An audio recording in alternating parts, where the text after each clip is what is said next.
छतरपुर जिला अस्पताल के कैदी वार्ड से पुलिस को चकमा देकर फरार हुए कुख्यात अपराधी रविंद्र सिंह पर सागर आईजी ने 30,000 रुपए का इनाम घोषित किया है। 25 सदस्यीय एसआईटी टीम का भी गठन एसपी अगम जैन के द्वारा किया गया है। आपको बता दें, बुधवार गुरुवार की दरमियानी रात आरोपी जो कुख्यात अपराधी रविंद्र सिंह पुलिस को चकमा देकर कैदी वार्ड से फरार हो गया था और पुलिस की एक राइफल भी ले गया था। इसके बाद पुलिस के हाथ पैर फूल गए थे। पुलिस की कई टीमें लगातार इस कुख्यात अपराधी की तलाश में जुटी हुई है। 4 पुलिसकर्मी उस वक्त ड्यूटी पर तैनात थे, उन्हें एसपी अगम जैन ने निलंबित कर दिया था। लापरवाही पाई गई थी उनकी और यह भी बताया गया कि जिस वक्त एसपी वहां पहुंचे, फरार होने के बाद आरोपी के उस वक्त वो पुलिसकर्मी सोते पाए गए।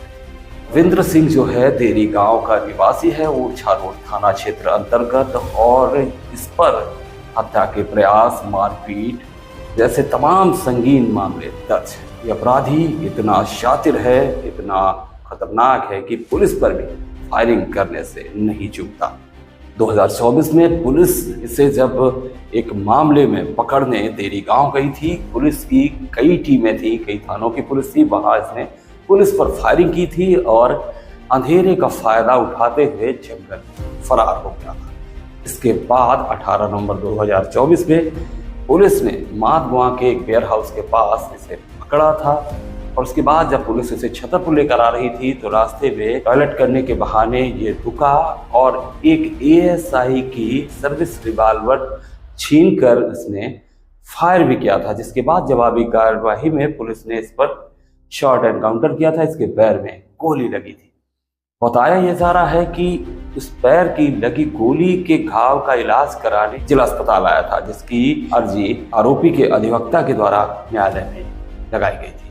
9 नवंबर को यह जिला अस्पताल आता है और उसके बाद बड़े ही फिल्मी अंदाज से, नाटकीय अंदाज से, या यूं कहें पुलिस को चकमा देते हुए 4 पुलिसकर्मियों के तैनात होने के बावजूद जिला अस्पताल के कैदी वार्ड से ये कुख्यात बदमाश फरार होता है। पुलिस की राइफल भी ले जाता है। कुल मिला के ये कुख्यात अपराधी पुलिस की आंखों की किरकिरी बना हुआ है। पुलिसकर्मी तैनात थे वहां पर और उन पुलिसकर्मियों के पास से ये चाबी निकालता है, ताला खोलता है, उनकी राइफल भी उठाता है और यह भी बताया गया कि इसके पास एक मोबाइल था।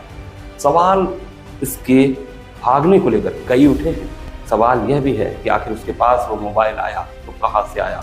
खबरें यह भी आई कि वो किसी बाइक में बैठ कर गया, तो आखिर इतनी रात को कौन शख्स था जो बाइक लिए उसके लिए तैयार खड़ा था।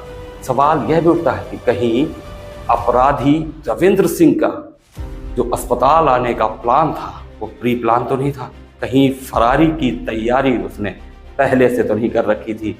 तमाम जांच के बिंदु सवाल पुलिस पर भी है। पुलिसकर्मी तैनात होने के बावजूद एक ऐसा कुख्यात अपराधी जो 2 बार पुलिस पर फायरिंग कर चुका है, वो पुलिसकर्मी इतने लापरवाह कैसे हो गए? ऐसे सोते रहे, या यूं कहें घोड़े बेचकर सोते रहे, और वो अपराधी पुलिस के आंख की किरकिरी बनकर रफू चक्कर हो गया। दूसरा पहलू ये देखिए, एक प्रतिष्ठित अखबार ने रविंद्र सिंह के लिए एक खबर छापी थी जिसमें यह बतलाया गया था कि 2020 से पहले जो अपराधी रविंद्र सिंह था वो एक सीधा साधा युवक था, आम जीवन गुजार रहा था, लेकिन 2020 में उसके साथ कुछ ऐसा होता है। गांव में किसी बुराई के चलते कुछ लोग उसके साथ मारपीट करते हैं और उस मारपीट से आहत होकर मामले की शिकायत वो पुलिस थाने में भी करता है, पर कोई कार्यवाही नहीं हुई और आखिरकार अपराध की दुनिया में घुस जाता है रविंद्र सिंह। और अब उसका चेहरा सबके सामने है कि वो न तो आम शख्स पर हमला करने से चूकता है और ना ही कानून के रक्षक यानी पुलिसकर्मियों पर हमला करने से चूकता है। तमाम टीमें पुलिस की सरगर्मी से तलाश में लगी हुई हैं, क्योंकि मामला पुलिस की साख से भी जुड़ा हुआ है। पुलिसकर्मियों को चकमा देकर फरार हुआ है, पुलिस की राइफल लेकर फरार हुआ है और पुलिस की कस्टडी में फरार हुआ है, तो सवाल उठेंगे ही। फिलहाल गिरफ्तारी के प्रयास पुलिस के द्वारा किए जा रहे हैं। देखना होगा ये आरोपी कब तक पुलिस के शिकंजे में आता है।